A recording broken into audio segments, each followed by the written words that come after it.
I'm Peter Berton. I was in the Cub Scouts at first grade, I guess it was. Actually, that was my parents' fault. My older brothers were both in Scouts. My dad was in Scouts. My grandfather was in Scouts. So it was just kind of a natural progression that I would be in Scouts too. I'm the youngest of three boys, so the little boy wants to always do what the older brothers were doing. So I got involved in Scouts. That was in Ada, Ohio. Strangely enough, the lady I work with, Sharon Brubeck, I was requested to get someone to sit on the committee to elect somebody. And I asked Sharon to do it because she had done it in the past. So I was at work one day and I saw that she was calling. And I figured she was calling me to say, hey, I've been trying to get a hold of these guys in the committee and I haven't been unable to get a hold of them.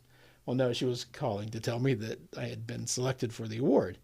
So I was kind of very surprised. At first, I was just kind of surprised, didn't know what to say. And then after I hung up, then I started thinking about it for a while. And I was like, that was kind of cool. My father also has the Silver Beaver Award. So that kind of ran through my head, too, that it's kind of cool. I'm one step closer to doing as much as my dad did in scouting. He had been in Scouts for a very long time and got a lot of awards himself. So it was kind of nice to know that I'm in a good crowd. I have a brother who's an Eagle Scout. And I have a brother who I think he made it to life just like I did. But he's also a Vigil member of the Order of the Arrow. And my dad is also a Vigil member of the Order of the Arrow. We got a kind of whole mix of a brother that was an Eagle Scout, a brother that was a Vigil member, and then me who was a Scoutmaster. But none of us have the other things. So that's kind of interesting. We got a good mix. That would be a great thing to do. I would probably start with the boys' life jokes because those are always the best things that I enjoyed about scouting.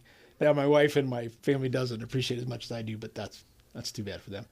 I would probably talk to them about volunteerism, that we have the greatest program in youth leadership here, Boy Scouts.